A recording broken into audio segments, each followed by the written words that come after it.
Bom, boa tarde a todos.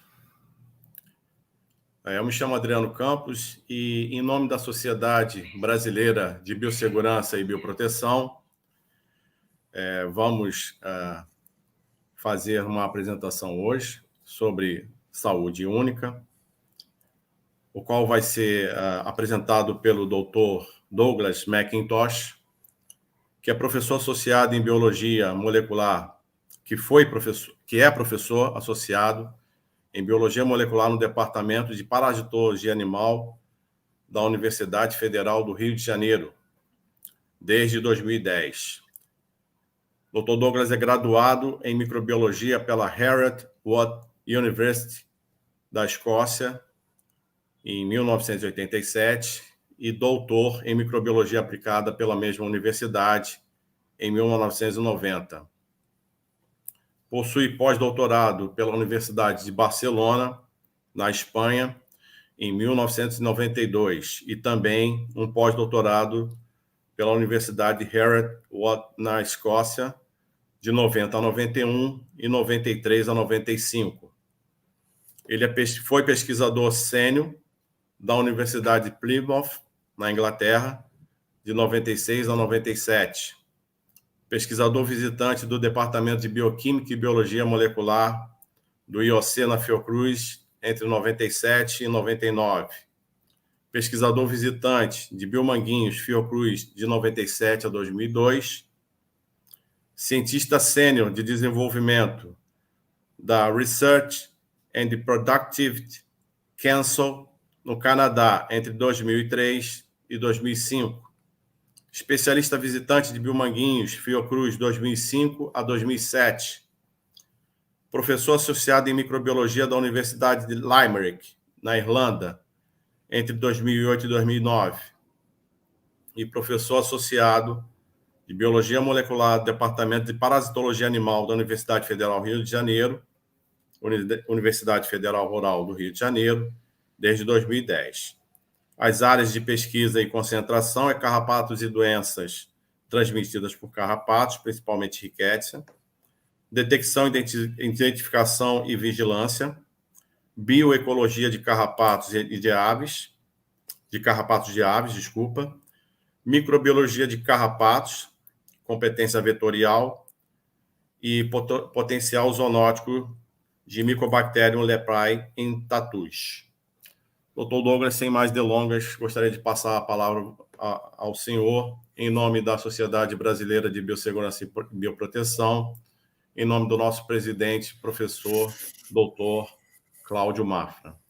Seja bem-vindo, professor, e aos amigos aqui presentes para essa apresentação. A palavra está contigo, professor. Boa apresentação. Muito obrigado. Muito obrigado, Adriano. Eu e Adriano fomos colegas no Fiocruz Biomanguinhos. Somos grandes amigos. Então, quando o Adriano ofereceu ver essa proposta para eu vir falar com essa sociedade, que é uma sociedade de suma importância, devido à importância de biossegurança e bioproteção para o desenvolvimento de tudo que envolve biotecnologia e para o desenvolvimento de saúde aqui no país, eu fui muito feliz a aceitar o convite. É uma honra estar aqui conversando com vocês. Adriano pediu para eu falar de um tema dentro do tema maior de saúde única, e eu optei para falar devido ao meu background como microbiologista e o fato que eu trabalhei nessa área de resistência antimicrobiana durante um bom tempo, nessas jornadas que eu fiz ao redor do mundo, falar para vocês sobre resistência antimicrobiana. É uma pandemia, né? Uma pandemia silenciosa, como eu coloquei aqui no título do meu trabalho, que questiona os principais fundamentos do conceito de saúde única. E espero que vai ser interessante para vocês ouvir um pouco sobre isso. Pelo menos meu ponto de vista sobre essa questão da resistência antimicrobiana no contexto de saúde única. Então, vou começar a apresentar meus slides. Eu só quero confirmar, está aparecendo aí no tela cheia, Adriano?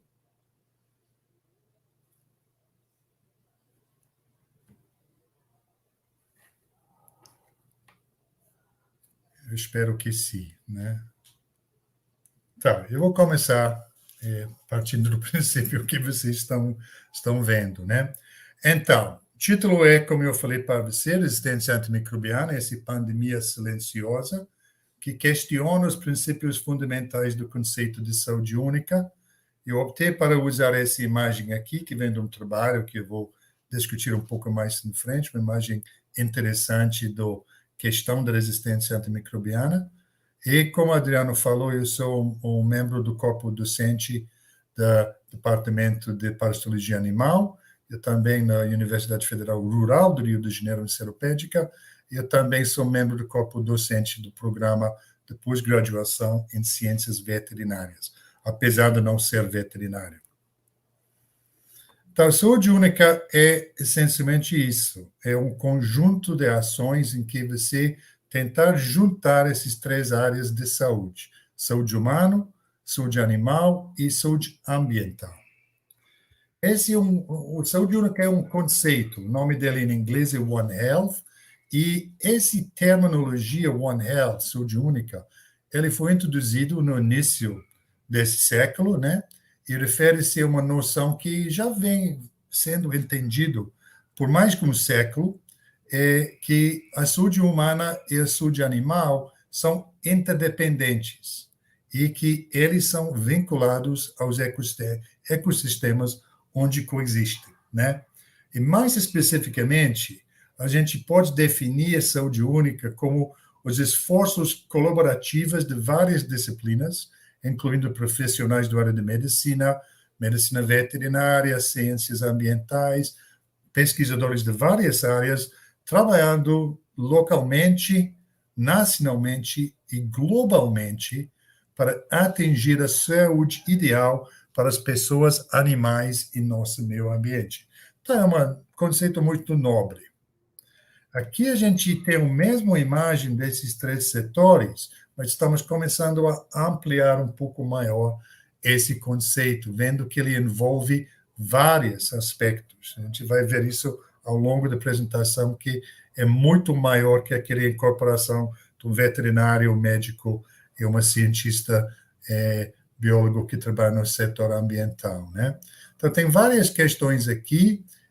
Um deles é o uso de antibióticos para tratamento de controle de doenças em animais e seres humanos, os impactos que eles podem ter em cima do meio ambiente, mas tem vários outros conceitos aqui também, conceito de perda de biodiversidade, ou forma que a gente está usando a terra, desmatamento, poluição do ar, poluição da água, mudanças climáticas, alguns impactos sociais sobre a saúde humana, movimento populacional, segurança alimentar, assegurando a produção de comida suficiente para todos os seres no planeta, que depende desse, tanto humano, tanto animal, e também a segurança alimentar está no contexto de mantendo e produzindo comida saudável. Esse conceito de saúde única nasceu em 2004, através de um encontro de sociedades de conservação de vida selvagem em Manhattan, Nova York, onde eles lançaram um documento chamado Os Principais de Manhattan, e pode ser acessado nesse link aqui, e eles usaram a frase aqui: um mundo, one world, one health, né? 4 anos depois, a Associação Americana de Medicina Veterinária, eles tiraram o One World e ficou apenas com One Health. E a partir desse momento, 2004, 2008, que a gente fala que a época moderna da saúde única nasceu. Como tudo ideia, todo conceito, ele vai mudando com o tempo, e através de uma outra reunião agora em 2019, um pouco antes do surgimento da pandemia causada por SARS-CoV-2, mesmo o mesmo grupo encontrou de novo, esse vez em Berlim, e por causa disso lançaram uma nova série de princípios, chamada agora de Princípios de Berlim, em que eles querem interagir saúde única com saúde global e também com conservação, voltando para as raízes dessa organização que deu nascimento a esse conceito de saúde única. Então, ao longo da apresentação, eu vou apresentar alguns trabalhos e quando trabalhos que realmente vale a pena dar uma boa lida, você vai encontrar essa etiqueta aqui, esse carimbo, né? Então, outra forma de ver saúde única é através desse modelo aqui, que foi proposto pela organização One Health Sweden, e o famoso guarda-chuva de saúde única, onde você vê todos os aspectos incorporados no conceito aqui embaixo, começando com saúde ambiental, saúde pública, medicina veterinária, medicina humana, questões de ecologia, econômicas de saúde, né? Também as questões de saúde individual, populacional e do ecossistema. E aqui embaixo a gente tem duas grandes áreas. Essa área aqui no lado direito refere à medicina translacional, em que você usa modelos de animais para estudar doenças humanas, uma área que fica principalmente para o setor veterinário e médica.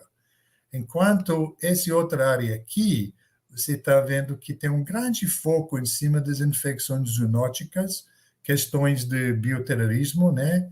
Saúde global, segurança alimentar, formas de intervir e segurar a saúde desses ambientes, questões de doenças transmissíveis vetores, parasitas, virais, bacterianas e resistência antimicrobiana. Então, esse é um modelo que passa a ser muito utilizado desde 2013, ou 2012, desculpa, quando ele foi lançado. Então, quais são os grandes tópicos dentro dessa área de saúde única? Então, a gente pode botar resistência a antibióticos aqui em cima, é um dos mais importantes, mas provavelmente com importância quase igual seria o estudo das doenças infecciosas emergentes e reemergentes zoonóticas, né? Dentro daquilo, a gente tem algumas doenças negligenciadas, a questão do food safety, alimentos seguros para comer, food security, segurando comida para os seres humanos e os animais, e alterações climáticas, mudanças na forma que a gente está usando terra, e uma grande área chamada de ecossaúde. E todos esses elementos aqui são interligados também, né? É difícil estudar um sem estudar outros. Essa imagem lá é formada pelo CDC, eles trabalham bastante com esse tema de saúde única lá nos Estados Unidos, um movimento global. A gente pode falar que o saúde única, ele nasceu ou renasceu, se você acredita que ele existiu antes, por causa do medo. Medo de quê? Principalmente as pandemias causadas por doenças virais respiratórias, né? Vários avisos sobre essa possibilidade foram publicados na imprensa popular, que em 3 capas da revista Time, começando em 2004, indo até 2009, avisando que a gente não estava pronto para as pandemias. Infelizmente, eles foram certos. E, nesse caso, está falando sobre doenças tipo Ebola, o vírus do Nilo Ocidental e o SARS regional, transmitido por esses animais aqui. Por causa disso, teve um movimento formado pelo FAO, o OIE, que é a Organização Mundial para a Saúde Animal, e o próprio OMS, para lidar com essas doenças zoonóticas. A gente sabe que, apesar de muito trabalho feito por eles, a gente está vivendo uma pandemia causada por uma doença viral respiratória, mas também o mesmo grupo de 3 agências perceberam que realmente a hora chegou, não dá para parar mais, não dá para esperar. A gente está enfrentando uma outra pandemia que atualmente está matando aproximadamente 700 mil pessoas por ano ao redor do globo, apesar que aquele número lá é uma subestimação muito grande na percepção da maioria dos pesquisadores da área, né? E eles anotam aqui que a resistência antimicrobiana é uma crise global. Não tem tempo para esperar, a única forma de enfrentar ele de uma forma eficaz vai ser através do uso desse conceito de saúde única, né? Então, eu não tenho tanto certeza se essa é verdade, apesar que eu acredito muito no conceito de saúde única, acredito que a gente tem que segui-lo. Mas saúde única em si é muito complicado. Ele não é apenas nem aquela imagem um pouco mais complexa que mostrei para você, ele não é apenas aquelas informações abaixo do guarda-chuva, ele é esse, hoje em dia. Esse é um trabalho publicado em 2017, um dos trabalhos que eu recomendo que vocês leram.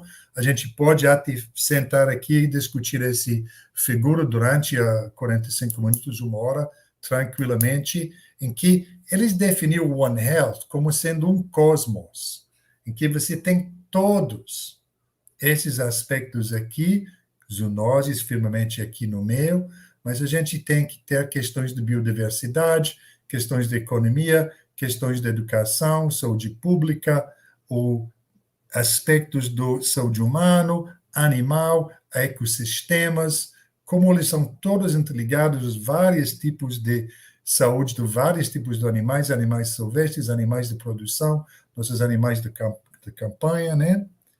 Então, o One Health é muito grande como um assunto. Em parte, esse é o problema. Tentando botar o One Health para funcionar nesses 17 anos, desde sua incepção em 2004, tem sido bastante difícil e, apesar da tentativa de tentar juntar as várias componentes que são necessários para a saúde única funcionar, não teve muito sucesso até o momento, né? A gente pode falar que o saúde única ele é fragmentado. Se a gente continuar com essa imagem de guarda-chuvas, a gente tem esse enorme monstro aqui embaixo desse guarda-chuva, que são os veterinários, porque o movimento de saúde única está sendo impulsado muito pela profissão veterinária. Então, aproximadamente 80% dos pesquisadores e pessoas envolvidas em saúde única são dessa área. Quanto isso, a gente tem aqui o médico, que está de costas para o médico veterinário. Temos aqui uma bióloga da área de ciências ambientais, tentando conversar aqui com o nosso amigo veterinário. E aqui ao lado, nem embaixo do guarda-chuva, eles trouxeram suas próprias capas, são cientistas da área de ciências sociais, que são outro aspecto fundamental para a saúde única funcionar. Sem eles, não vai andar, né? Então, por enquanto, saúde única não está funcionando. Então, vai ser difícil, no meu ver, usar a saúde única como o caminho de resolver os problemas da resistência antimicrobiana, que não são poucos, né? Então, eu sou escocês e, se vocês lembram, Alexander Fleming é normalmente citado como a pessoa que descobriu e deu impulso, início à época dos antibióticos, né? E Alexander Fleming, logo em 1945, quando ele estava recebendo o seu prêmio Nobel, ele já veio avisando que se a gente não usa essas drogas, esses antibióticos, ele sabia que tinha outros a vir depois da penicilina, se a gente não usa eles como deveria, a gente vai ter problemas com eles, vai perder eles, né? Ele falou que a pessoa irrefletida que brinca com o tratamento com penicilina é moralmente responsável pela morte do homem que sucumbe à infecção pelo organismo resistente à penicilina, né? Então, o aviso já foi dado.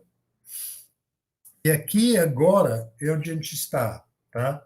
Temos a previsão que esse número de 700 mil mortes por ano que a gente tem no momento vai aumentar até 10 milhões de pessoas morrendo anualmente até 2050, com um custo de mais ou menos 100 trilhões de dólares americanos para a economia global causada por essa pandemia. E aqui você vai ver, em números, as previsões coloca esse problema vai ser pior no mundo em desenvolvimento, principalmente em África e Ásia, onde quase 9 milhões daqueles 10 milhões de pessoas morrendo vão acontecer. Europa, Estados Unidos, cada um com pouco menos que 500 mil cada, e América Latina, aqui embaixo também com números um pouco mais altos que América do Norte. Então, essas são previsões que saíram de uma revisão feita por o governo britânico em 2016, foi publicado em 2016, foi iniciado em 2014, ou seja, baseado em dados até 2013, e com base nisso, eles já vêm tentando alertar o mundo ao problema que vai ser, principalmente, o problema econômico que esse vai trazer, tá? Porque as pandemias custam muito. A gente está vivendo isso no momento com SARS-CoV-2, mas essa é uma pandemia de longo prazo, está aumentando silenciosamente. Apesar que todo mundo já ouviu falar do resistência antimicrobiana, é um problema que fica crescendo, crescendo, crescendo e sendo deixado para ser atendido mais em frente, né? Então, qual é o primeiro aspecto-chave dessa questão? A gente tem que voltar pela questão da microbiologia desse sistema, né? O surgimento da resistência antimicrobiana é uma resposta evolutiva natural, né, à exposição dos antimicrobianos. Os antibióticos são produzidos por micro-organismos. Então, por isso, é natural que alguns outros micro-organismos vão ter mecanismos a resistir à ação desses compostos, né? E a gente tem uma série de fatores que são complexos, são interligados, que estão aumentando a prevalência de micro-organismos resistentes a antimicrobianas, predominante decorrentes do uso por seres humanos na áreas da agricultura, do tratamento de doenças em seres humanos e também por causa de poluição do meio ambiente com esses compostos. Né? Então, tentando definir e combater resistência, tem que ser feito, em princípio, usando essa ideia de saúde única. Uma boa forma de pensar em resolver o problema, e tem esse excelente trabalho onde eu tirei essa imagem das bonecas russas, que fala sobre isso. Mais um trabalho que eu recomendo que vocês leiam. Então, esse modelo está mostrando o quê? Que a questão da resistência antimicrobiana é relativamente complexa, né? Você tem nessa situação aqui o boneco menor com apenas um gene de resistência dentro do DNA cromossomal do organismo. Ou seja, ele vai ser transferido de um organismo para outro cada vez que ele divide, mas está lá quietinho, aquele organismo está resistente. Os problemas começam a aumentar quando o organismo encontra esses elementos aqui, chamados integrons, onde você começa a acumular genes de resistência. Nesse segundo boneco, ainda está no DNA cromossomal, não vai ser transferido entre bactérias, mas ainda está começando a aumentar o problema.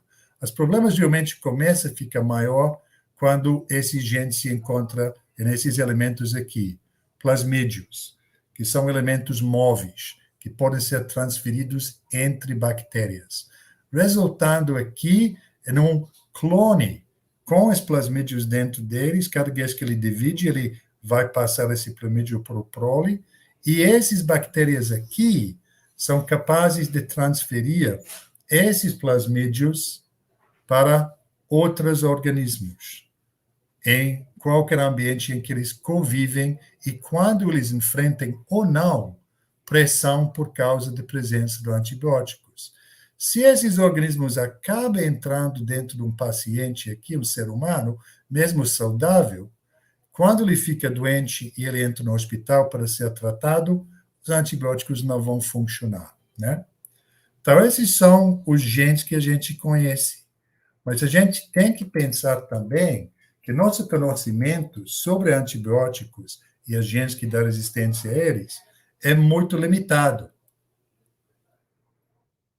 E a gente está falando dessa questão aqui, o chamado resistosome, né? O potencial genética das populações bacterianas a ser resistente a antibióticos.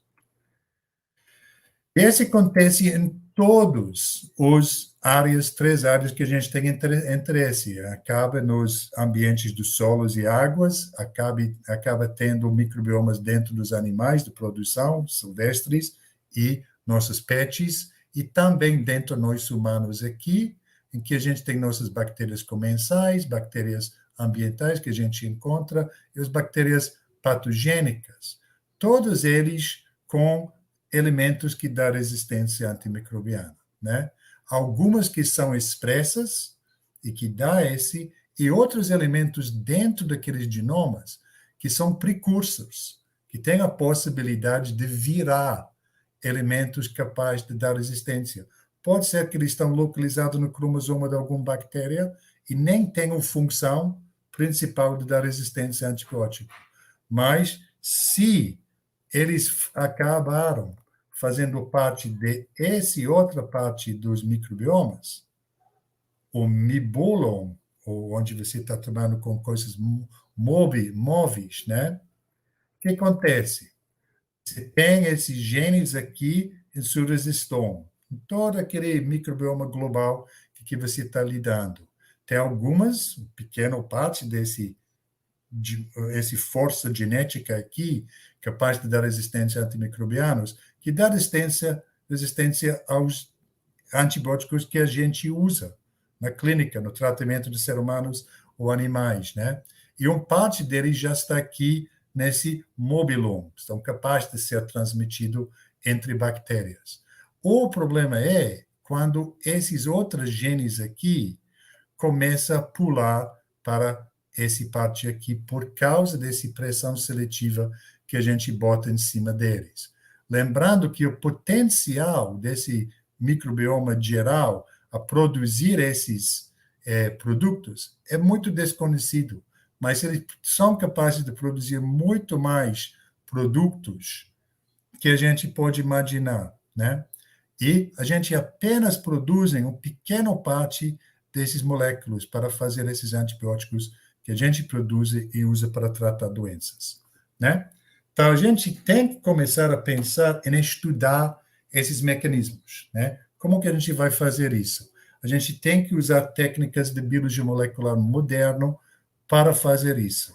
E tem vários trabalhos sendo desenvolvidos dentro do contexto do One Health, tentando estudar essas interfaces entre os microbiomas desses vários setores com qual a gente tem interesse no termos de seu resistosoma e sua mobile resistosoma, os genes que podem ser mobilizados. Então, é muito trabalho para ser feito sobre problemas que a gente nem sabe ainda, mas que podem emergir ao longo do tempo. Já vem emergindo. Então, o problema da resistência acontece por quê? Vários motivos, né? Vários fatores atrás disso. Pode ser porque a gente está usando antibióticos indiscriminadamente, usando eles quando a gente não deveria, para gripes, por exemplo, no caso dos seres humanos, ou para tratar até animais saudáveis, no caso de algumas aplicações no mundo da agricultura, né? Às vezes, os pacientes, os próprios animais também, não acabam tomando todo o antibiótico que foi prescrito para eles. Tem essa questão do uso de antibióticos na produção animal, falhas no controle de infecção nos hospitais, falhas no higiene básica e sanitação, grande problema de sempre. E um grande problema que a gente tem é que a gente não está desenvolvendo novos antibióticos, né? Então, seguindo aquele reportagem esse grupo de Grã-Bretanha, chamado o reportagem do O'Neill, muitos antibióticos, né, são dados de uma forma desnecessária. Nesse caso aqui, 27 milhões de doses foram dados de uma forma desnecessária entre os 40 mil doses que foram dados para doenças respiratórias nos Estados Unidos, né? Isso foi em 2013. E eles estão falando que a gente precisa desenvolver formas de diagnósticos rápidos para acabar com isso. A pessoa realmente tem uma infecção bacteriana que precisa de antibiótico ou ele está com infecção viral. E a ideia é essa aqui. Em vez do médico precisar adivinhar e dar um antibiótico, simplesmente porque a pessoa está mostrando alguns sintomas que pode ser viral ou pode ser bacteriana, e o paciente está realmente querendo o antibiótico, eles têm que desenvolver sistemas que deixam a gente identificar se a pessoa realmente tem esse tipo de infecção e também qual seria o antibiótico que vai funcionar. Então, esse parece fácil, mas a gente é longe de botar isso na prática. Mas se é necessário, conforme mostrado nesse trabalho aqui publicado em 2020, 20% de todos os pacientes nesse estudo, que foi um levantamento feito de retrospectiva de casos de infecção de sangue nos Estados Unidos, mais que 20% das pessoas com essas infecções foram a óbito por ter recebido um antibiótico que não funcionou no tratamento da doença deles. O médico optou por usar um antibiótico que não funcionou. Então, ele não teve opção, ele teve que escolher um antibiótico com base em seu entendimento do assunto, optou por um antibiótico que não funcionou e, com isso, o paciente foi levado ao óbito, né? Segundo aspecto importante é que durante muito tempo a gente pensou que quando a bactéria adquiriu resistência antimicrobiana, quando você tirou a antimicrobiana, esse deixaria a bactéria uma desvantagem em termos de sua aptidão a desenvolver no dado ambiente, o chamado fitness, que a gente fala em inglês. Mas, na realidade, a gente sabe que, hoje em dia, esse não é o caso, né? E a gente vê que aqueles clones cheios de genes de resistência antimicrobiana, são capazes de persistir e espalhar ao redor do globo, mesmo na ausência do uso, pressão seletiva, vindo do uso de antibióticos. Então, uma vez estabelecida, às vezes as bactérias acabam ficando com eles, né? E a gente realmente não entende por que, em alguns casos, isso acontece, em outros casos, a resistência está perdida. Então, quem é para culpar nessa história, então? Basicamente, qualquer um que usa antibióticos, né? A gente tem que usar antibióticos quando a gente está doente, aqui no hospital ou até em casa, mas a grande parte desse antibiótico não vai ficar dentro do nosso corpo. 80% até 90%, dependendo da droga, vai ser liberado em sua urina ou em suas fezes e vai acabar entrando no meio ambiente através de contaminação da água, através desses aqui. Esses problemas de resistência vai passar agora para os animais silvestres que têm contato com essas águas.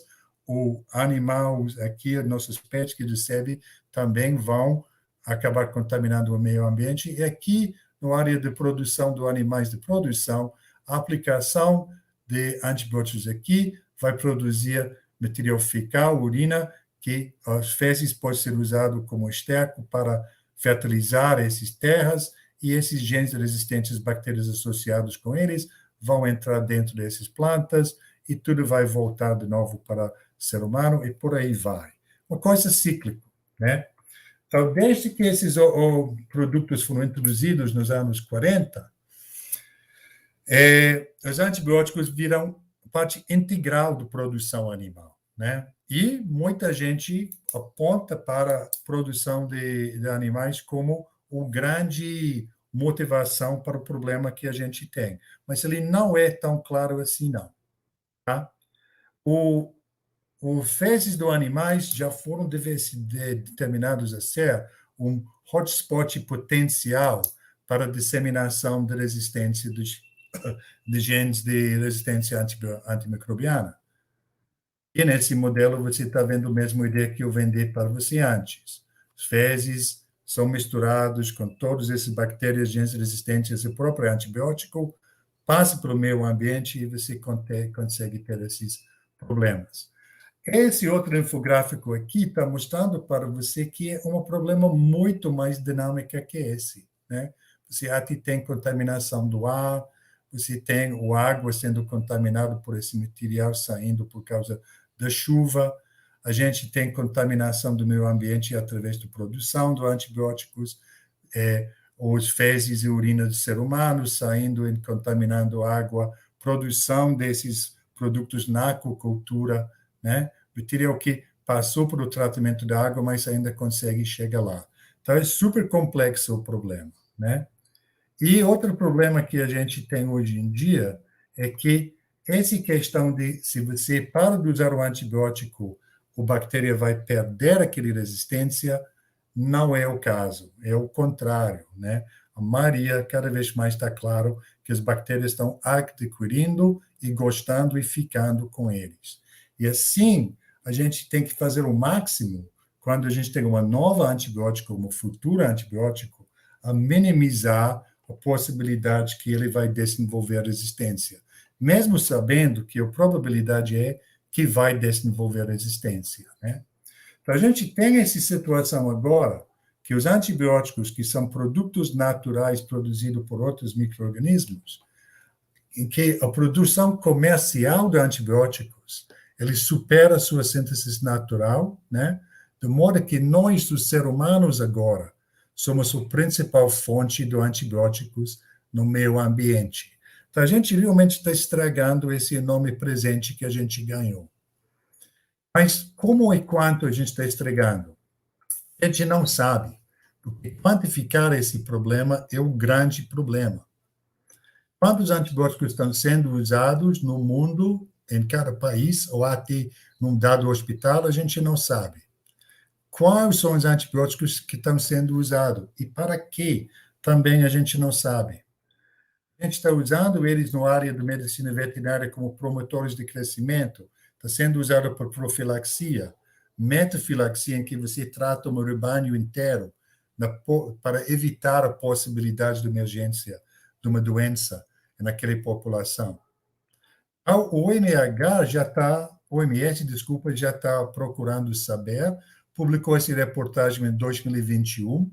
É pouco interessante que está só começando realmente a ver essa questão agora, uma vez que antibióticos estão sendo usados em grande escala desde a década de 40, né?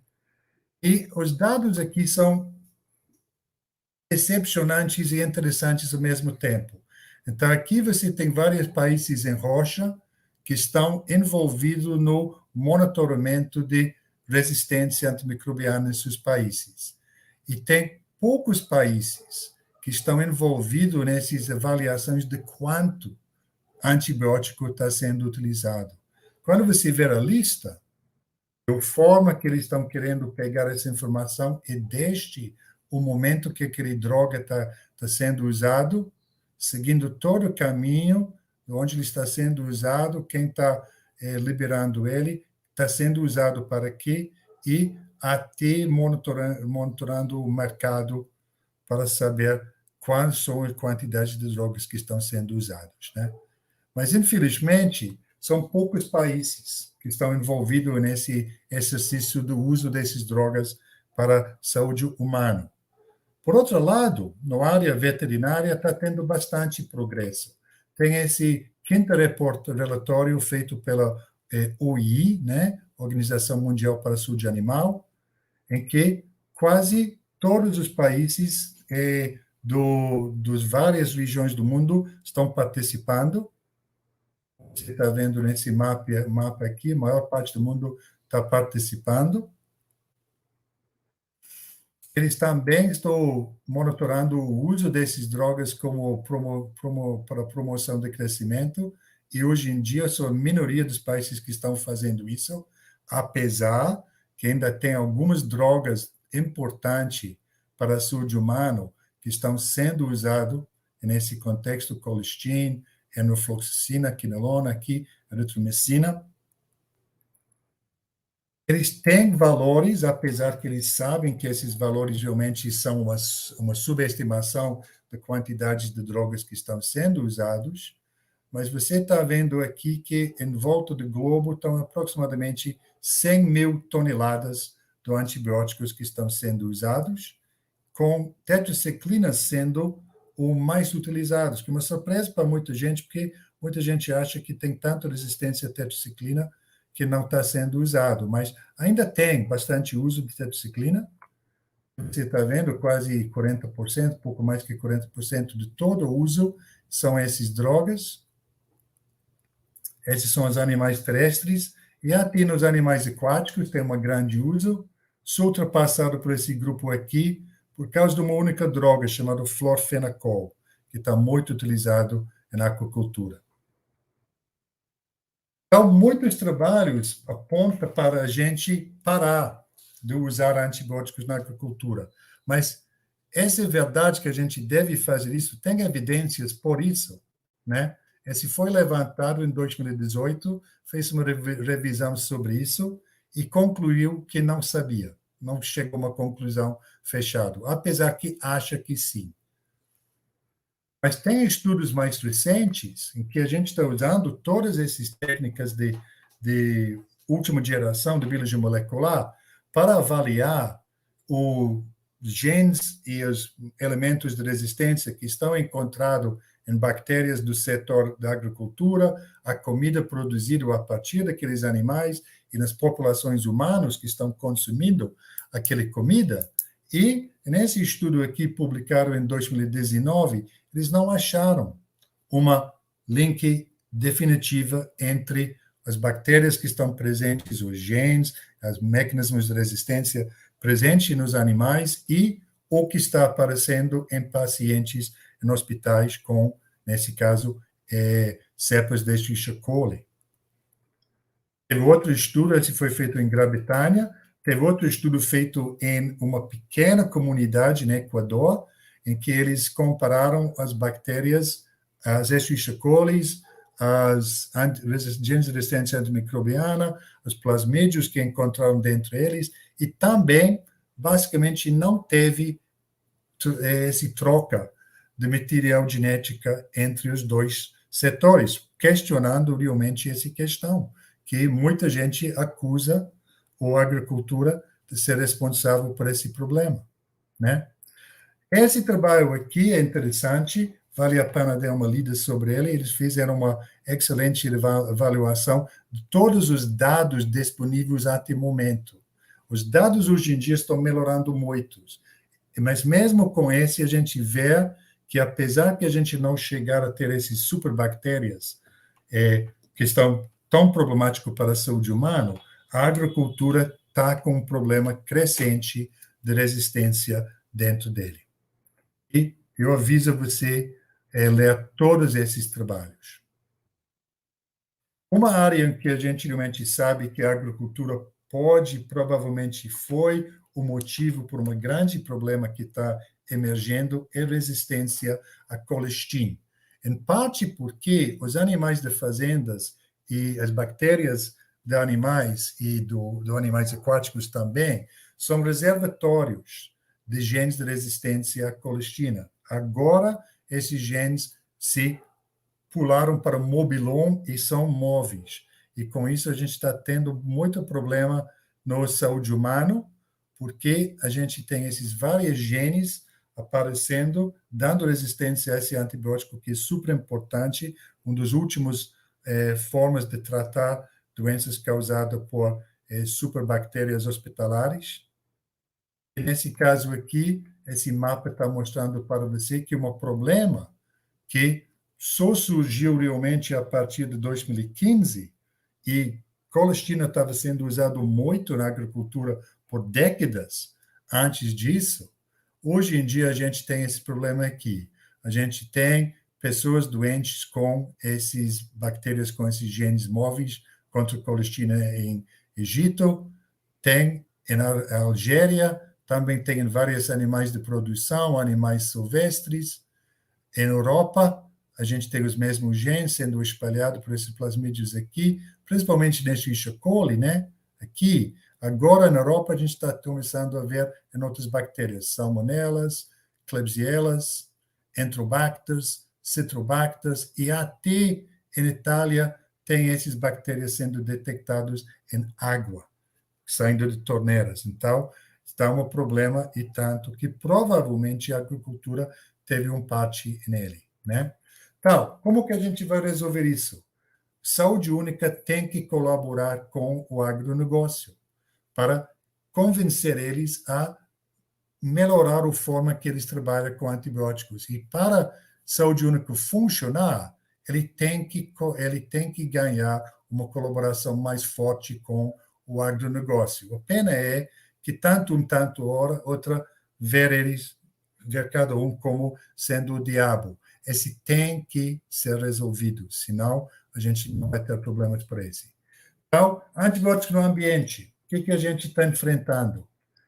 muito antibiótico no meio ambiente, mas a gente não tem esses dados como a gente tem sobre o uso de antibióticos, principalmente na agricultura, sobre isso. A gente simplesmente não sabe qual é o problema dos antibióticos no meio ambiente, só que provavelmente é muito. É interessante esses trabalhos aqui, que eles estão trabalhando com a questão de o que está acontecendo com tetraciclina no meio ambiente, né? É uma droga que a gente está usando desde a década de 40, 50. E é só agora que a gente está começando a entender melhor o que está acontecendo com esse antibiótico. Então, assim está mostrando para você como o nosso conhecimento das outras é basicamente zero, principalmente novas drogas, as drogas mais recentes. Então, mais uma revisão aqui, dois revisões esse ano sobre esse assunto. Agora tem uma coisa que está emergindo e onde Saúde Única está começando a brincar, ou atuar, desculpa, é nessa área aqui. A questão da poluição de plásticos, né? Principalmente os microplásticos, plásticos de até 5 milímetros de tamanho, fragmentos de plástico aqui, né? E esses plásticos, hoje em dia, estão em todos os ambientes que a gente pode imaginar. Marinha, terrestrial, dentro dos rios, dentro das terras, estão sendo produzidos por nós, seres humanos, de uma forma absurda, contaminando o nosso planeta. Se você ver aqui a previsão, usando o Mar Pacífico, Oceano Pacífico Tropical do Leste, né? No momento, a gente tem aproximadamente 100 partículas desses microplásticos por cada metro quadrado de água do mar, chegando provavelmente até o final desse século com mais que 500. E qual é o problema? Porque antibióticos que estão presentes nessas águas em concentrações relativamente baixas, concentrações que, em teoria, não podem estimular a resistência, eles acabam sendo acumulados e concentrados nos microplásticos. Dando tetraciclina como exemplo, é bem estabelecido que esse antibiótico acaba sendo capturada e concentrada nesses microplásticos. E com isso, a gente acaba criando meio pequenos condomínios, ambientes, onde a gente tem antibióticos que, quando bactérias chegam lá, tem que ser resistente a esses antibióticos, né? E com isso, você acaba gerando microambientes cheios de bactérias com esses genes de resistência contra esses compostos e também contra metais pesados. Né? Aqui, mais um trabalho mostrando como é a superfície desses microplásticos, cheio de bactérias, né? Que eles são hotspots, por isso, e até na questão da aquacultura, está ficando cada vez claro que isso está acontecendo, onde os seres humanos produzem os microplásticos, os antibióticos e as bactérias resistentes a eles acabam pegando e colonizando esses materiais acabam entrando dentro dos produtos que a gente está produzindo através da aquacultura e acaba voltando para nós, seres humanos. Então, chegou a esse ponto aqui que você não precisa de um saco plástico para pegar seu peixe, porque ele já tem o saco plástico dentro dele, que é uma brincadeira, mas é triste que a gente está chegando a esse ponto, né?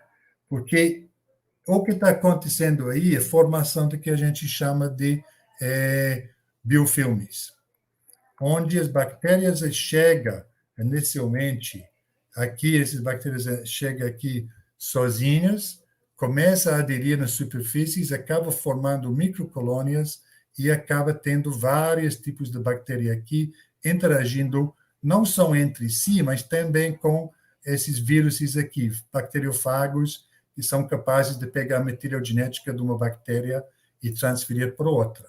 E todos esses mecanismos aqui para transferência de resistência estão acontecendo, pegando DNA diretamente do meio ambiente, transferindo DNA através dos fagos, transferindo DNA através dos mecanismos de conjugação, através desses nanotubos e através de transdução, fagos diretamente infectando e injetando material genético dentro das bactérias. Ou seja, formando esses condomínios e por aí vai.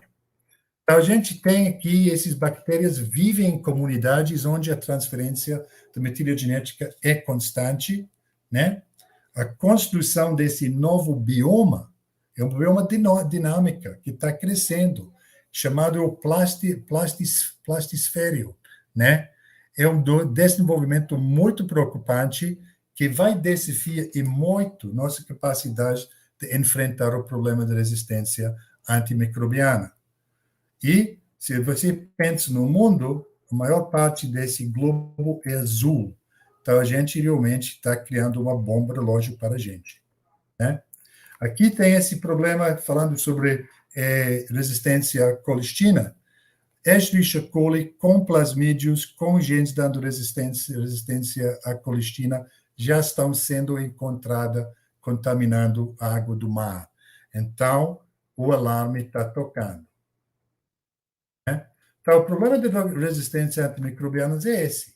A gente descobre uma droga e as bactérias desenvolvem e começam a mostrar seus métodos de resistência contra eles. E seguindo essa linha, você viu, entrou qualquer nova classe de droga, surgiu resistência.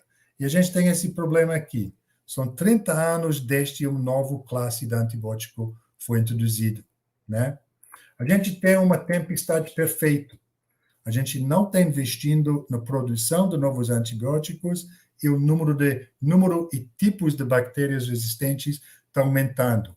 Esse não é uma área atrativa por investimento. Menos que 5% do capital investido na indústria farmacêutica entre 2013 e 2013 foi no desenvolvimento de antibióticos. Provavelmente menor ainda hoje em dia, né? O que está acontecendo é que a gente tem pouco dinheiro disponível para a indústria farmacêutica desenvolver esse tipo de atividade. A gente está tendo bastante pesquisa sendo feita no mundo acadêmico, mas ele só leva a gente até um certo ponto. O custo de produzir um novo antibiótico são bilhões de dólares. Esses tipos de atividades nas universidades são muito importantes, mas transferir ou transformá-los em antibióticos não vai ser fácil, né? Então, aqui você tem esse menino fazendo esses 3 pedidos. Primeiro, ele pediu novos antibióticos e o Gene logo falou qual seria seu segundo desejo, porque vai ser um pouco difícil, né? Então, como foi a evolução da resposta, então? Tem esse excelente trabalho que todo mundo deve ler, né? Que ele mostra como a sociedade, tanto sociedade geral, principalmente sociedade científica, deixou a gente chegar onde a gente está hoje em dia, né? Então, Fleming falou em 1945 que a gente vai ter esse problema.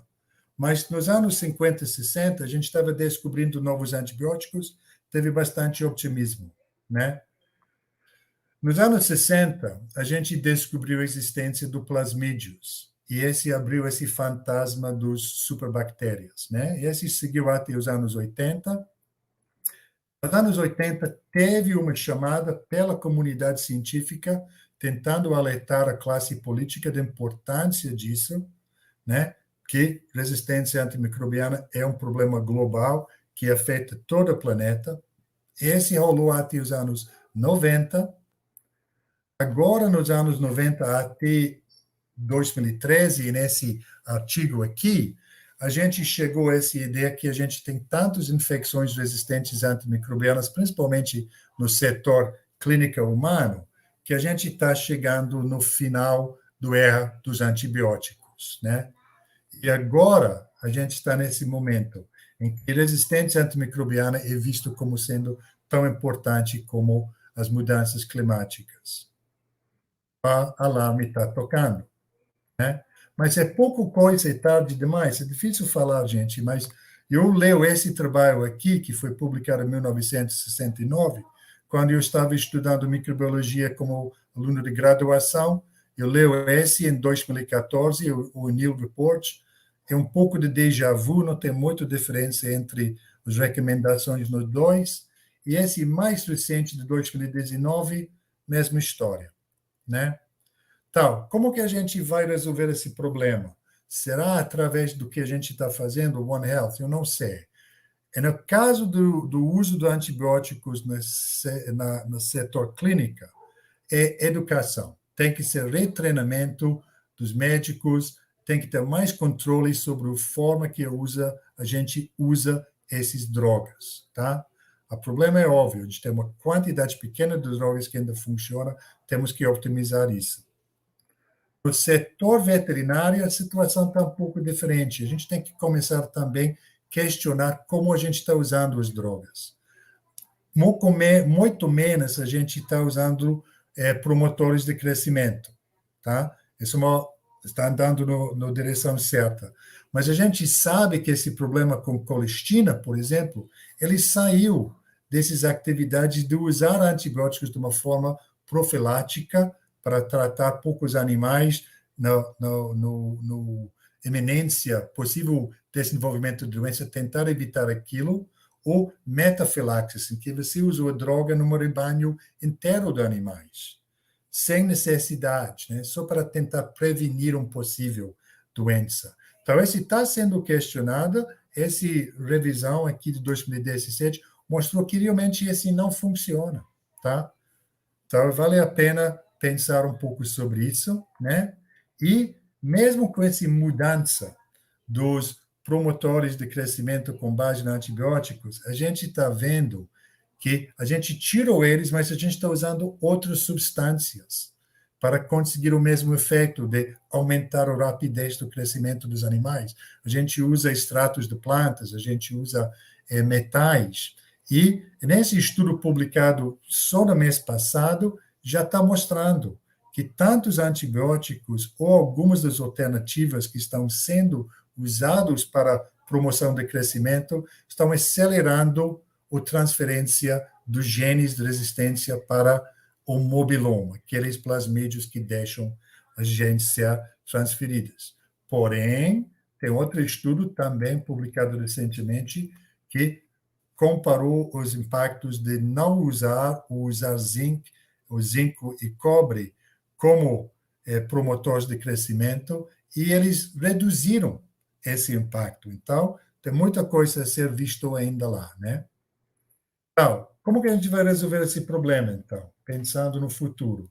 A gente pode pensar em mudar a forma que a gente dá esses antibióticos. Em vez de ter 80% de antibióticos saindo do animal ou paciente, por que a gente não juntar esses antibióticos com outros compostos que leva o antibiótico para seu alvo mesmo, que é a bactéria, sem você contaminar o meio ambiente com sua fezes e urina, né? E nanomateriais estão oferecendo possibilidade disso, ou como tratamentos mesmo, ou como uma forma de você levar o antibiótico de uma forma muito mais controlada diretamente para o alvo de interesse.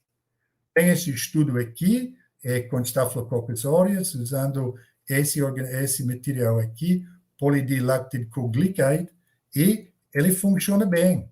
Em que, em vez de ter o antibiótico solta, você tem o antibiótico encapsulado, você não libera esse antibiótico, você usa muito menos antibiótico para tratar e você tem o mesmo efeito sem contaminar o meio ambiente. Também tem essa possibilidade aqui, um projeto sendo desenvolvido pela comunidade europeia, em que eles estão inventando esses mini robôs que seria feito para furar e perfurar as células bacterianas, resolvendo esse problema através de técnicas moleculares, como se fosse uma coisa do filme Matrix, né? E aqui quem vai ficar feliz seria Morpheus, que é do Matrix, que é um excelente desenho sobre o impacto do fazendas, fábricas, produzindo animais em massas sobre o uso de muito antibiótico. Vale a pena visitar esse site, né? Então, o conceito de saúde única está sendo implementado, então? Pergunta. Então, a gente tem vários problemas onde está sendo implementado. A gente tem problemas que exigem soluções em todo mundo. mas são mais relevantes no mundo em desenvolvimento do que no mundo desenvolvido. Estou vendo que meu tempo está passando um pouco, que vou tentar acelerar um pouco. A gente viu que resistência antimicrobiana é um desses problemas. Está focalizado aqui, principalmente no mundo em desenvolvimento, impactando principalmente África e Ásia, e América Latina um pouco menor. No entanto, muito desses trabalhos e pesquisas que são feitos por pesquisadores do primeiro mundo, norte-americanos e europeus, né? E as tentativas que a gente teve até o momento de tentar implementar saúde única teve limitado sucesso, não só em resistência antimicrobiana, de modo geral. Tem uma série de motivos por isso, mas está ficando cada vez mais óbvio que não é só nós, cientistas de bancadas, microbiologistas, médicos, veterinários, cientistas ambientais, que vai resolver esse problema. A gente precisa do input daquelas duas pessoas que não estavam embaixo do guarda-chuva, o pessoal do mundo das ciências sociais, economistas, psicólogos, advogados, especialistas em marketing, até administradores, né? Senão, a gente não vai conseguir, a gente vai precisar de uma guarda-chuva maior, como existe aqui na China, né? Tá, geopolítica está jogando forte na pandemia que está rolando no momento, ele está jogando forte na pandemia de resistência antimicrobiana também. Então, soluções políticas essenciais. No caso de saúde única, a gente pode aprender bem com a África. Os africanos estão conseguindo botar a saúde única para andar. Eles trabalham mesmo em conjunto.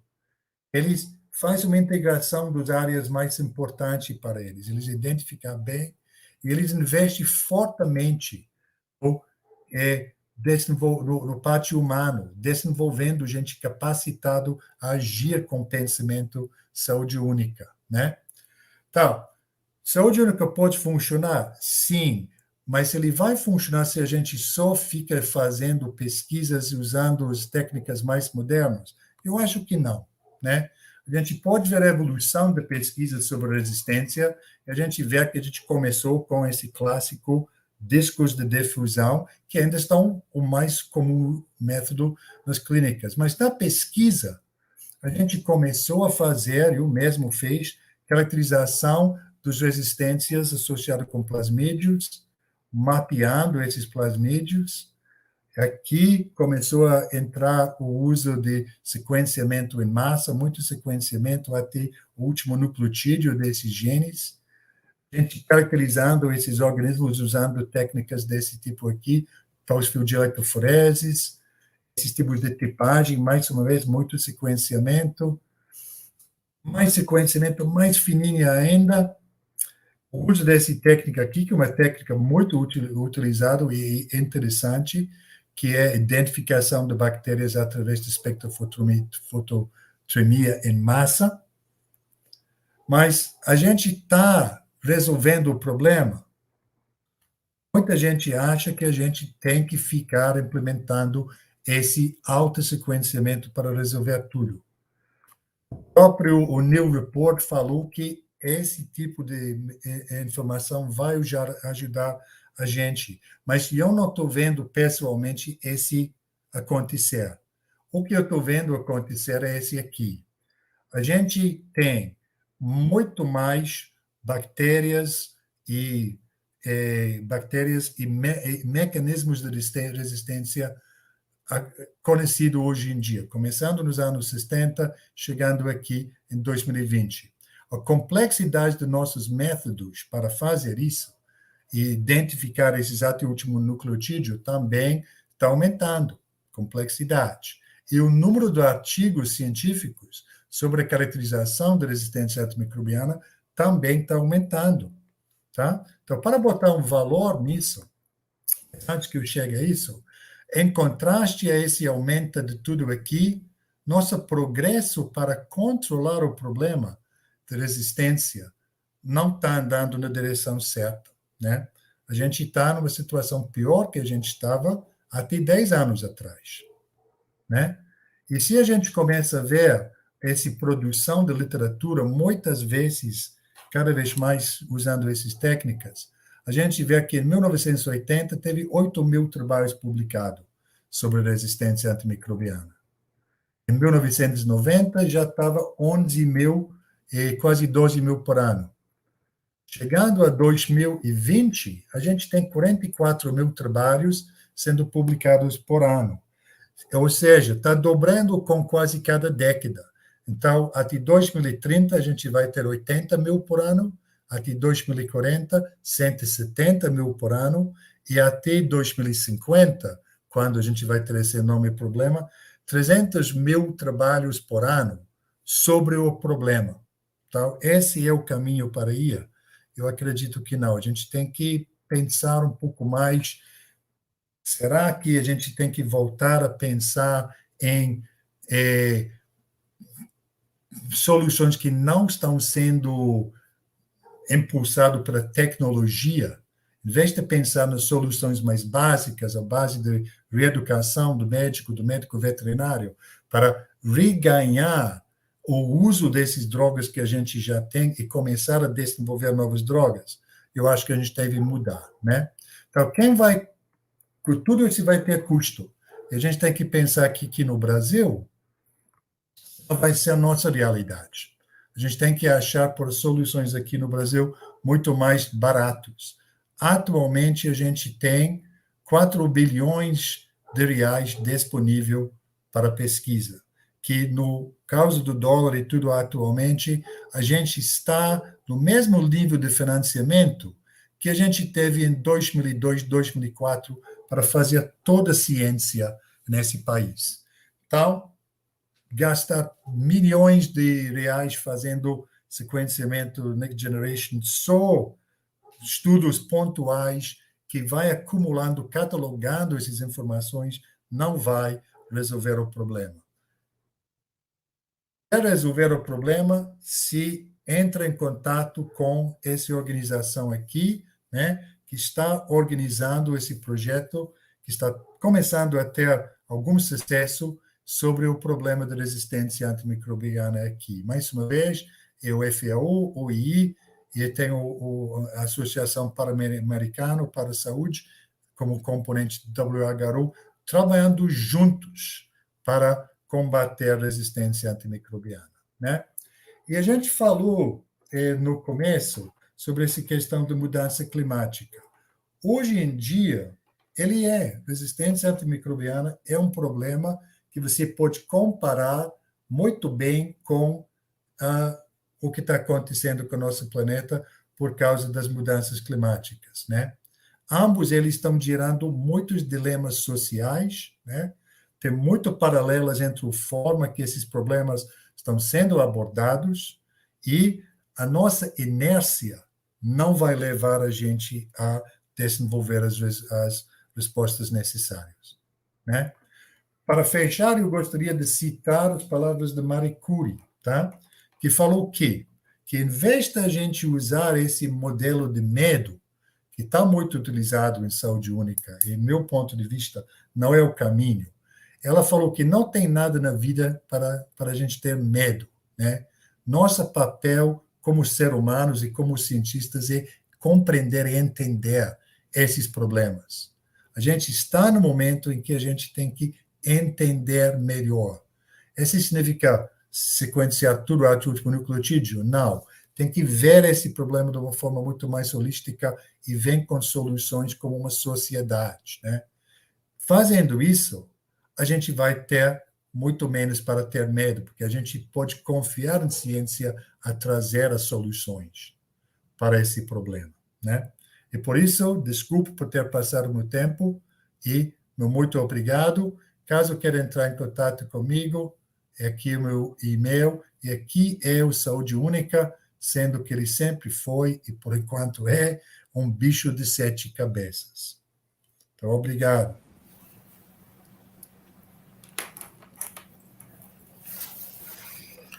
Nós é que agradecemos, doutor Douglas. Excelente apresentação, tá? E aí a gente aqui vai ter algumas perguntas para fazer. Uhum. para o senhor. Perfeito. Algumas com nome, outras sem identificação, tá ok? Ok. Então, vamos pela primeira aqui. Existe algum projeto global de alguma organização internacional para estudos com resistência antimicrobiana? Se sim, o Brasil participa deste programa? O Brasil faz parte. Você viu que ele está parte desse tripartite organização, né? O WHO, o II e o FAO, né? E o Brasil é um país que está participando. Ele está participando no monitoramento dos mecanismos de resistência antimicrobiana, principalmente em esse aspecto do WHO, né? O GLAS, nos isolados hospitalares e as bactérias visto como mais importante, Klebsiella, pneumoniae, Acinetobacter, Pseudomonas aeruginosa, Staphylococcus aureus multidrug resistente. Mas são poucos centros que estão participando. Se você compara a participação do Brasil, por exemplo, com a participação dos Estados Unidos, em termos do número de laboratórios e número de isolados que estão sendo avaliados, é muito pouco. Mas o Brasil está firmemente lá dentro, está querendo participar. Nosso problema é como participar. Vamos participar usando alta tecnologia ou vamos participar usando as tecnologias que cabem em nossa bolsa? Porque a gente está nesse momento atual, tem essas duas pandemias, e tem o medo do próximo pandemia, né? Mesmo está sendo levantado por vários cientistas que provavelmente, globalmente, no curto prazo, vamos ter um desvio de muitos dos recursos disponíveis por pesquisa ao redor do mundo para tentar descobrir de onde vem o próximo pandemia. Mais uma vez, usando tecnologia do ponto, né? Biologia molecular a tudo, monitoramento de todos os vírus dentro dos morcegos, de todas as cavernas do Amazonas, onde você pode encontrar. Fazendo isso, vai deixar menos dinheiro ainda para esse problema aqui, né? Então, não sei, mas a gente tem que achar uma forma de realmente trabalhar em conjunto em que todo mundo pode contribuir, não só quem pode fazer esse tipo de pesquisas, porque esses tipos de pesquisas, eles sofrem de uma desvantagem. Eles são relativamente caros. Uma vez estabelecido um laboratório capaz de fazer, o custo cai. Mas os investimentos iniciais nos centros capazes de fazer esse tipo de pesquisa, a quantidade de dinheiro necessário para manutenção, que nunca foi uma forte componente da nossa cultura científica aqui no país, manutenção dessas máquinas, infraestrutura para fazer isso, é caro e, consequentemente, você acaba tendo amostragens limitados para você realmente detectar qualquer interligação que está lá. Seria melhor fazer muito mais estudos usando tecnologias mais low-tech, porém com alto grau de discriminação, para realmente tomar muita informação de vários lugares e ver se você realmente consegue comprovar esses links. Aqueles estudos, aquele do Grã-Bretanha, eles testaram mais que 2.000, acho que 2 ou 3.000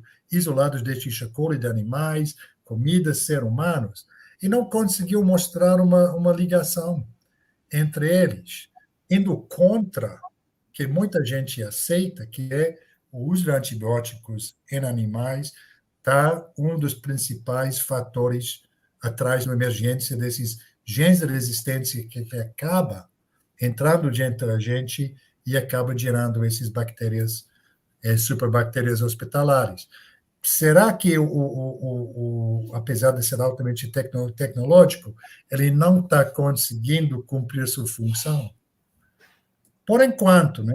Acho que não quero ser uma dessas pessoas. Eu trabalho bastante com biologia molecular, mas eu não quero ser uma dessas pessoas que não pode usar essas tecnologias modernas. Não. eu estou só vendo isso do ponto de vista de onde a gente está e com o que a gente tem para trabalhar.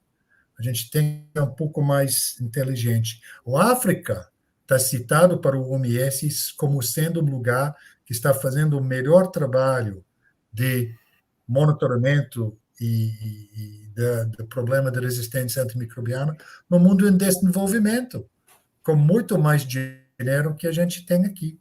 Eles até citam que a América Latina pode aprender com a África, tá? Então, alta tecnologia é bom, é divertido, é maravilhoso trabalhar com ele, mas tem que realmente pensar se esse é o caminho certo. Vou passar para a segunda pergunta. Se o mundo deixar de usar algum antibiótico que apresenta multiresistência, é possível que depois de alguns anos ou décadas, esse antibiótico pode voltar a ser usado? É possível, mas cada vez mais a gente está vendo que não. O que eu posso até citar um exemplo do meu tempo quando eu trabalhei em Canadá. Em Canadá, a gente estava lá, surgiu um problema, foi um dos trabalhos que está naquela lista de trabalhos que mostrei para vocês. Surgiu uma versão de uma bactéria que causa uma doença em salmão que estava resistente a todos os antibióticos que podem ser usados para em aquacultura, que tem uma lista estrita de antibióticos que você pode usar, e vários antibióticos já foram tirados do uso em aquacultura, mas as bactérias mantêm as resistências para eles. E pode até aparecer que eles foram embora, né? Mas eles são simplesmente escondidinhos em outras bactérias, no mesmo ambiente. A nossa foco só olhando nos patógenos que foram resistentes àquela droga, pode ser que as populações de patógenos vão perder aquele mecanismo de resistência. Mas aquele mecanismo de resistência, aquele plasmídio ou transposon que deu aquela resistência para eles, ele está escondidinho em outra parte do microbioma do paciente mesmo, do ser humano ou dos animais. E uma vez que você começa a usar a droga de novo, ele simplesmente vai voltar, né? Mas em alguns casos não, eles acabam gostando tanto o que veio, porque às vezes também você tem que pensar aquele problema do ser humano de sempre, né? A gente acha que esses genes são para dar resistência antimicrobiana, mas a maioria desses genes, eles acabam dando outras vantagens à bactéria. Às vezes ele vai ficar capaz de crescer um pouco mais rápido, ou utilizar um substrato que outra bactéria não pode usar, e por isso ele acaba mantendo, né? Outro problema, sem estender muito esse assunto, apesar que é um assunto super interessante, é que os genes de resistência antimicrobianas, muitas vezes eles vêm com maus dados, com genes que dão resistência a outros poluentes ambientais, principalmente os metais pesados, né? Então, se a gente está poluindo o nosso planeta com mercúrio, com cobre, com cádmio, com outros metais pesados, mesmo se a gente não tem um antibiótico no meio ambiente, a gente tem esses metais, né? Dentro do tecido do animal, dentro do ambiente do animal, e por isso a bactéria vai manter o plasmídio, porque o plasmídio está dando resistência ao metal pesado junto com os antibióticos. Não tem antibiótico, mas vou manter esses genes por enquanto, porque não está fazendo mal para mim, né? Então, essa noção era muito esse conceito de tirar o antibiótico, a resistência vai embora. De modo geral, hoje em dia está visto que assim não acontece, né? Que uma vez fora da garrafa, o gene não vai embora. Ele pode esconder, mas ele vai voltar rapidinho. Ok, Douglas. Antônio Carlos Rosa, do Mapa, pergunta: ao invés de produzir novos antibióticos, por que não trabalhar na prevenção, considerando os novos riscos sempre emergentes? Deve ser. Eu concordo com você. a gente, aquele mesmo negócio, o problema do trânsito. Construindo mais estradas, a gente resolve o problema do trânsito? Não, está comprovado. A gente tem que conversar muito entre os vários atores dessa história, os veterinários, os produtores. A gente tem que conversar e desenhar novas formas de usar essas drogas.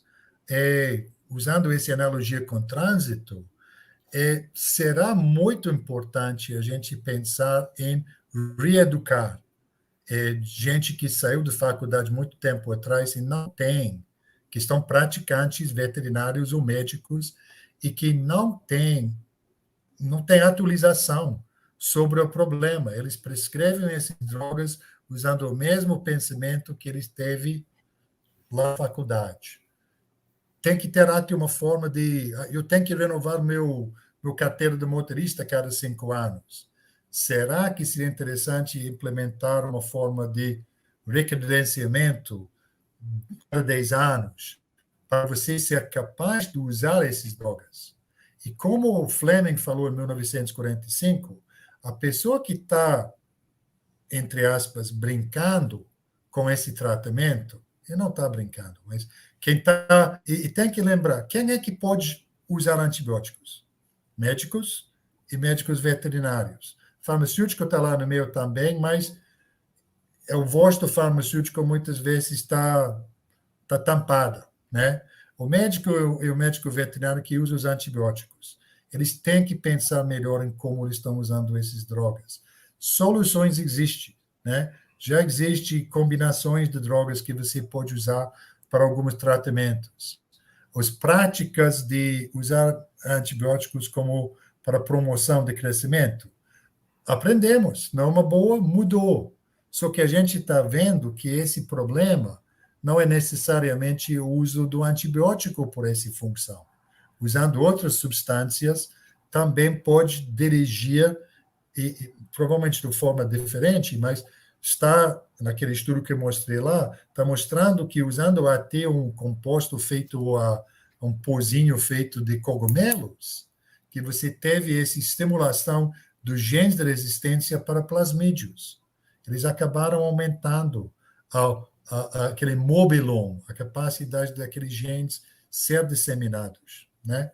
Então, discussão, mas perguntando lá do Ministério da Agricultura, tem que ficar firmemente envolvido nessas discussões. Os médicos vão querer conversar com os médicos veterinários sobre esse assunto. E eu falo que, sinceramente, não, né? Então, eu acho que o setor veterinário, que se você comparou aqueles 2 relatórios que mostrei para você sobre quanto antibiótico está sendo usado, o setor veterinário está quilômetros em frente, né? E desde 2016 estão publicando esses relatórios, está tendo adesão cada vez mais pelos países, os dados estão melhorando, eles estão entendendo muito bem quais são os problemas na forma que eles estão acumulando esses dados, mas eles estão chegando muito mais perto um dos grandes problemas de trabalho na questão da resistência antimicrobiana. A gente não sabe quantos antibióticos são usados e para que eles estão sendo utilizados. Agora está começando a ter essa informação no setor veterinário. Eu acho que o setor médico pode aprender muito conversando com seus colegas da área de medicina veterinária e pensando, né? O ser humano só dá antibiótico por ser humano. O médico só dá antibiótico por ser humano. O veterinário está dando antibiótico por muitos animais. Então, é muito mais difícil. Em princípio, você vai pensar, não, vai ser muito mais fácil saber quanto antibiótico está usando no ser humano, mas será que o animal de produção tem valor maior que o ser humano? Na cabeça de algumas é um commodity, e por isso a gente está tendo esse esforço maior em cima de aquilo? Não sei, é complicado, muito complicado.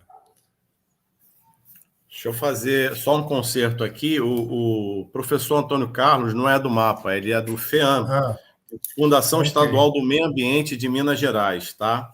E Perfeito. tem mais uma Então, pergunta. Dele mesmo. Tem mais uma pergunta aqui. Alonso Aimoré, professor, o senhor vê nas faculdades, universidades, como local-chave para mudar essa epidemia de resistência antimicrobiana? Ou essa discussão é para profissionais já formados? Eu acho que a faculdade tem que ver, né?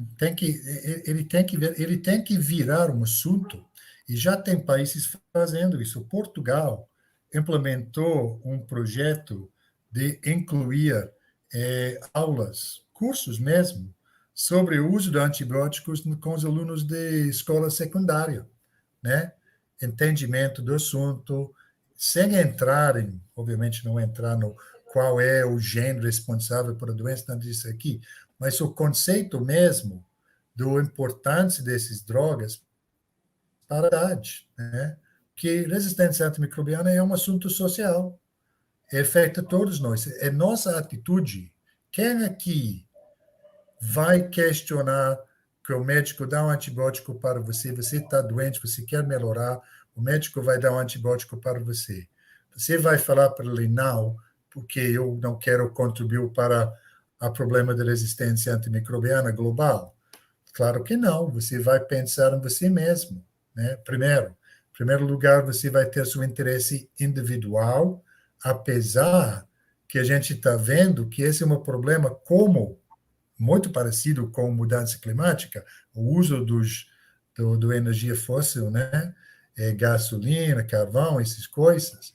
A gente usa, mas a gente sabe que está tendo um impacto muito ruim para o planeta. O resistência antimicrobiana ele não chegou a esse ponto. Ele não saiu ainda, no meu ver, a forma que o verde sendo tratada pela imprensa popular, o foco está ainda no problema dos hospitais, né? Que é um problema, mas eu acredito que a ciência médica ele vai continuar achando soluções. Pode ser que eles não são soluções de longo prazo, né? Mas para cada problema que aparece, a gente vai conseguir achar uma solução que vai durar um tempo e dar tempo para a gente achar uma outra solução. Mas para o problema de contaminação ambiental, que deve ser uma coisa de muita preocupação do professor que fez a última pergunta, é totalmente. Não está sendo enfrentado esse problema. Ninguém está sabendo desse. E por quê?